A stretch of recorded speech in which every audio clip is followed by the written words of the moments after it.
Сәлем балақай, қалың қалай? Тамаша көңіл күймен математика сабағын бастаймыз. Бүгінгі біздің тақырыбымыз фигураларды салыстыру деп аталады.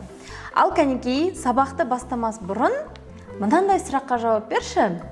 Біз осы күнге дейін қандай фигураларды өттік? Тік төрт бұрыш, шаршы, сосын үш бұрыш, тағы да дөңгелек сияқты неше түрлі фигураларды не істедік? Өттік. Енді осы фигураларды біз салыстыратын боламыз. Ал сабаққа дайындығыңды кітап, дәптерің, барлық құрал жабдықтарыңның түгел болуымен бір тексеріп ал, жарай ма? Ал дайынсың ба? Керемет! Онда кітаптағы бірінші тапсырмаға қарай қой.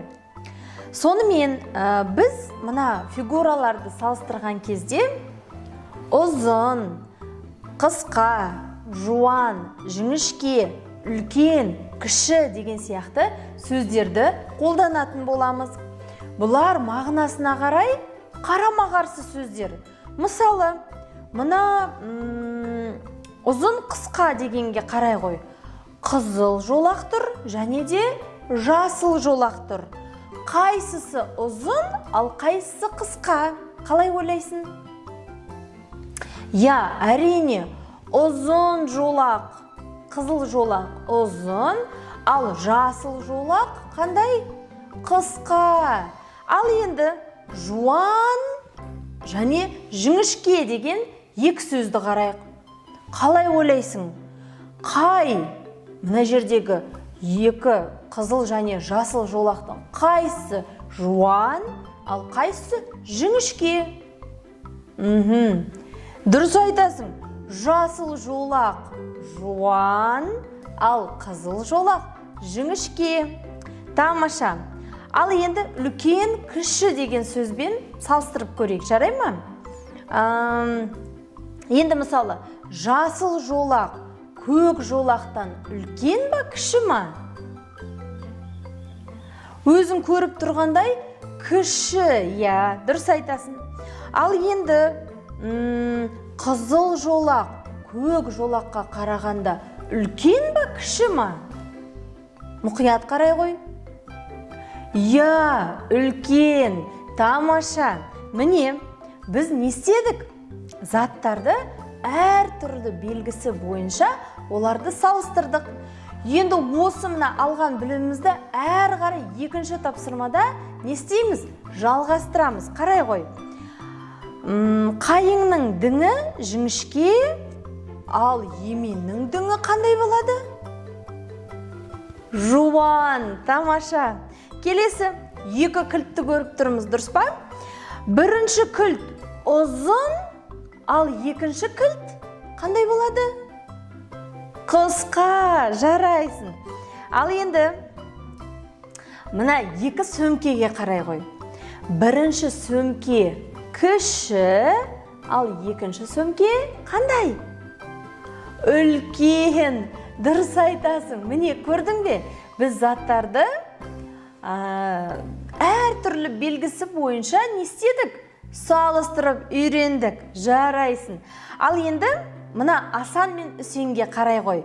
Кітабыңның 135-ші бетіндегі шығарып көр деген тапсырма. Ал енді мұқият тыңдай қой. Балалар үйіне қарай не істеді? Бара жатыр. Асан үйіне тар жолмен барады. Ал Үсен болса, қандай жолмен? Кең жолмен барады екен. Балалар қай үйде тұратынын не істеуіміз керек? Табуымыз керек. Бірінші осы сұраққа жауап беріп алайық, содан кейін әрі қарай жалғастырамыз. Ал кәнекей бірінші қараймыз. Бірінші жол және екінші жол. Тар және кең. Бірінші жол екінші жолға қарағанда қандай? Кең. Ал екінші жол керісінше тар. Яғни, мына үстіндегі мына бірінші тұрған бала, ол Үсен екен. Ал екінші астындағы бала, ол Асан екен. Ал енді мына қолымызбен жүргізіп үйге дейін жетейік. Ал енді бізге келесі қай үйде тұратынын не істеу керек? Табу керек.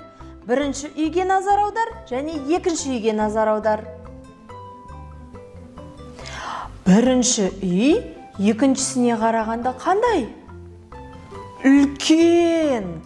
Ал екіншісі біріншісіне қарағанда керісінше кіші. Ал енді мұқият мына есіктеріне қарайықшы. Қалай ойлаймыз? Мына көзіміздің көруін тексеріп көрейік, иә? Қалай ойлайсың? Мына бірінші есік пен екінші есік екеуінде айырмашылық бар ма? Саған да солай көрінетін шығар. Маған бірінші есік екінші есікке қарағанда үлкен сияқты қылып көрінеді. Сенде де солай ма? Ендеше сызғыштың көмегімен тексеріп көрейік, иә? Ал кәнеки сызғышымызды бірінші есікке қоямыз нөлге. Менде 6 мм шықты. Ал енді екіншісіне көрейік. Екіншісі менде 4 мм шықты. Яғни не дегенсіз? Біздің айтқанымыз тура келді. Бірінші есік екінші есікке қарағанда үлкен, ал екіншісі кішкене деген тұжырым жасадық. Жарайсың. Ал енді орындап көр деген тапсырмаға қарай қой. Ол үшін саған жай қарандаш керек болады, және де сызғыш керек болады. Және де өзіңнің шақпақ дәптеріңді алдыңа қойып дайындап отыр. Қабырғасы 3 см болатын шаршыдан кішірек шаршының қабырғасының ұзындығы қандай болуы мүмкін дейді. Яғни ол былай, мысалы қараңдар. 3 см-ден кіші болу керек. X деп қояйық, иә? Ол белгісіз.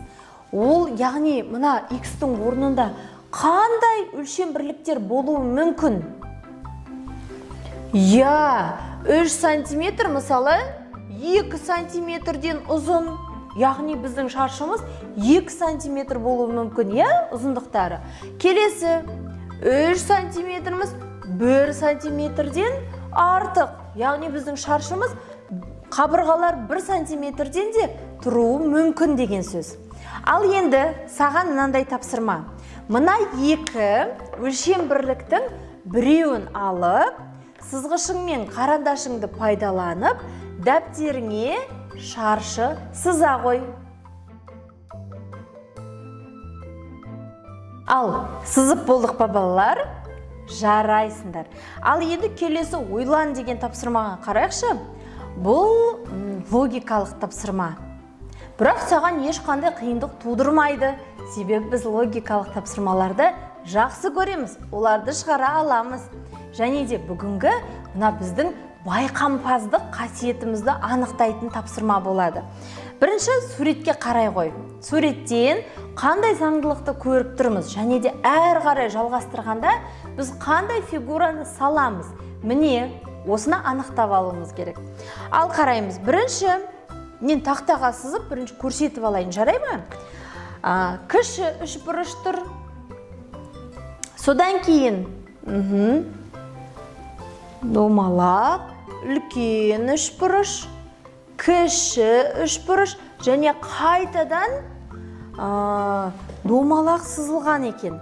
Енді әрі қарай қандай фигура екенін кәнекей тауып көрейік. Кішіден кейін домалақ тұр, сосын үлкен, кіші қайтадан, міне, яғни мына жерге дейін қайтадан қайталанып келе жатқанын байқадық, дұрыс па? Сондықтан міне кіші үшбұрыш, яғни бізде мына жерде үлкен үшбұрыш болады, дұрыс па? Енді әрі қарай осы тағы да қайталанады. Кіші үшбұрыш, үлкен үшбұрыштан кейін кішісі, домалақ, үлкен деп әрі қарай жалғасып кете береді. Дұрыс па? Ал енді екінші жолға қарай қой. Екінші жолда бірінші үлкен үшбұрыш, сәл кіші, орташа, сосын одан да кіші. Сосын қайтадан басталып тұр. Үлкен, орташа, енді кіші үшбұрыш. тура осылай не істейді? Жалғасып кете береді. Ал енді мына төрт бұрыштар берілген тапсырманы мұқият қарасаң, бұл фигуралардың арасында да бір заңдылық бар.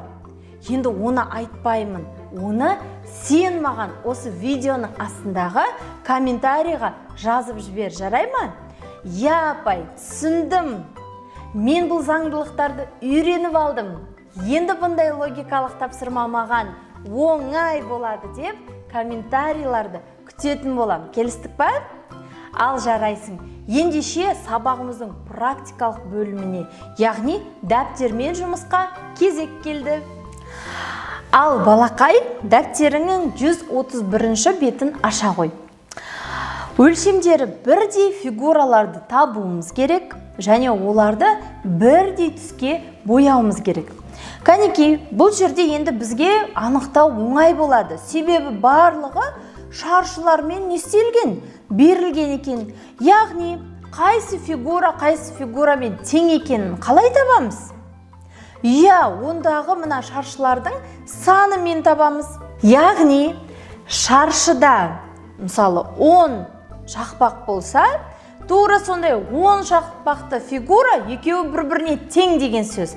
Яғни, екеуін, мысалы, бір түске бояй қоясын, жарай ма? Тура сондай, мына мұқият несте қарап, шаршыларды санауды ұмытпа, келістік па? Және де қанша бірдей мына фигура табылғанын мен сенің бірдей бояғаныңа қарап білетін болам, жарай ма? Ал бұл тапсырманы орындау үшін саған 2-3 минут уақыт берейін. Уақыт кетті. Ал балақай, тапсырманы соңына дейін аяқтадың деп ойлаймын. Жарайсың. Ал енді мына келесі тапсырмада доптарды бояуымыз керек. Бізде 4 доп берілген. Бірақ шартына сәйкес бояу керек. Бізге қызыл түс керек. Кәнеке, қызыл түсіңді дайында. Сосын жасыл түс керек. Жасыл түсіңді дайында. Және көк түс керек. Көк түсіңді дайындай қой. Ал енді біз не істейміз? Үлкен доп қызыл мен жасылдың арасында дейді. Яғни, үлкен доптың екі жағына жасыл мен қызыл деп белгілеп қоямыз. Бірақ әлі асықпа. Ал жасыл доптың доп көктің жанында болатында етіп боя дейді. Яғни, мына үлкен доптың бергі жағындағы екі доп қандай болады? Біріншісі көк, сосын жасыл. Үлкен допты біз боямаймыз, және соңғы ол қызыл доп болатыны белгілі болды. Осы үш түсті пайдаланып, тез-тез бояп ала қой. Ал енді дәптерінің келесі бетіндегі тапсырманы орындайық. Ол үшін саған 4 түс қажет. Ол сары, жасыл, көк және қызыл. Енді мына жерде әдемі кілем берілген. Көрдің ғой? Енді осы кілемдерді мына тапсырма бойынша бояйтын боламыз. Мұқият тыңда. Үлкен шаршыларды сары түске бояп шық. Үлкен шаршыларды. Ал кіші шаршыларды жасылға боя. Үлкен дөңгелектерді қызыл түске, ал кіші дөңгелектерді көк түске боя дейді. Міне, осы 4 ережені сақтап, осы кілемді әдемі ғып бояп шық, жарай ма? Және де бұл тапсырманы үйде аяқтап, сосын маған суретке түсіріп жіберуді ұмытпа, жарай ма? Мен сенің осы суретіңді асыға күтемін. Себебі сен сабақты қалай түсінгеніңді мен үй жұмысын орындағаныңа байланысты тексеретін боламын. Жарайсыңдар, балалар, сендер алғыр оқушысыңдар. Ендеше келесі сабақта тағы да жолығайық. Сау болыңдар.